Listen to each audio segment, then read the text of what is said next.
अस्सलाम वालेकुम वरहमतुल्लाहि वबरकातुहू। दोस्तों, आज हम कुरान की एक अजीम सूरह के बारे में बात करेंगे और वो है सूरह अल-इनाम। क्या आप जानते हैं कि ये सूरह एक ही रात में नाजिल हुई और इसके साथ में 70,000 फरिश्ते उतरे थे। आइए इस सूरह की फजीलत और पैगाम को। सूरह अल-इनाम कुरान की छठी सूरत है जिसमें 100 आयतें हैं। इसका नाम अल-अनाम रखा गया है जो इसका मतलब है कि चरागा के जानवर।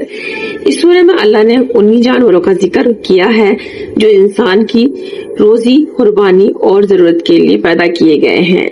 ये सूरह मक्की है और इसमें बहुत गहरे पैगाम छुपे हैं। सिर्फ अल्लाह की इबादत करना और शिर्क से बचना। पता है कि जब सूरह अल-अनाम नाजिल हुई तो उसके साथ 70,000 फरिश्ते आए जो अल्लाह की तस्बीह कर रहे थे। सोचो दोस्तों, इस सूरह का रुतबा कितना बुलंद होगा कि इतनी अजीम शान के साथ ये नाजिल हुई। सूरह अनाम हमें कुछ बुनियादी पैगाम देती है। सबसे पहला तौहीद, सिर्फ अल्लाह की इबादत करना और किसी को उनका शरीक न बनाना। दूसरा, शिर्क से बचना। कुरान कहता है कि शिर्क सबसे बड़ी जलालत है। तीसरा, अल्लाह की कुदरत की निशानियां, सूरज, चांद, सितारे, रात और दिन सब अल्लाह के हुक्म से हैं।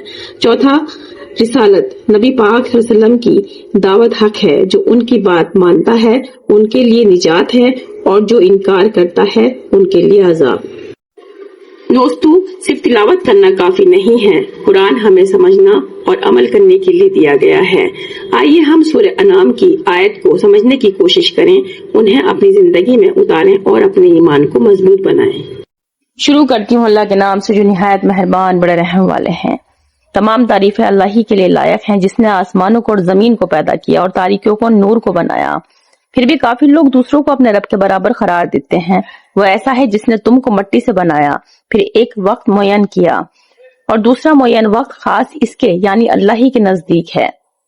फिर भी तुम शक रखते हो। और वही है अल्लाह माबूद बरहक आसमानों में भी और जमीन में भी। वो तुम्हारे पोशीदा अहवाल को भी और तुम्हारे जाहिरी अहवाल को भी जानते हैं और तुम जो कुछ अमल करते हो इसको जानते हैं। और इनके पास कोई निशानी भी उनके रब की निशानियों में से नहीं आती मगर वो इस एराज ही किया करते हैं। सो उन्होंने इस सच्ची किताब को भी झूठा बतलाया जबकि वो उनके पास पहुंची। सो जल्द ही उनको खबर मिल जाएगी इस चीज की जिसके साथ ये लोग इस्तेज़ा किया करते थे। क्या उन्होंने नहीं देखा कि हमने इनसे पहले कितनी जमातों को हलाक कर चुके हैं जिनको हमने जमीन यानी दुनिया में ऐसी कुव्वत दी थी कि तुमको वो कुव्वत नहीं दी, और हमने उन पर खूब बारिशें बरसाई और हमने उनके नीचे से नहरें जारी की। फिर हमने उनको उनके गुनाहों के सबब हलाक कर डाला और उनके बाद दूसरी जमातें को पैदा कर दिया। और अगर हम कागज पर लिखा हुआ कोई नोश्ता आप कर नाजिल फरमाते फिर उसको ये लोग अपने हाथों से छू भी लेते तब भी ये काफिर लोग यही कहते कि ये कुछ भी नहीं, सरी जादू है। और ये लोग यूं कहते हैं कि इनके पास कोई फरिश्ता क्यों नहीं भेजा गया, और अगर हम कोई फरिश्ता भेज भी देते तो सारा किस्सा ही खत्म हो जाता, फिर इनको जरा मोहलत न दी जाती।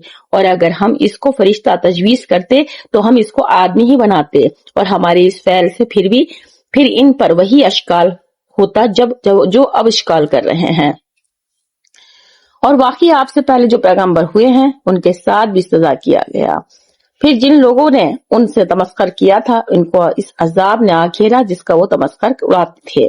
आप फरमा दीजिए कि जरा जमीन में चलो फिरो, फिर देख लो कि तकजीब करने वालों का कैसा अंजाम हुआ। आप कहिए कि जो कुछ आसमानों और जमीन में मौजूद है ये सब किसके मिल्क है।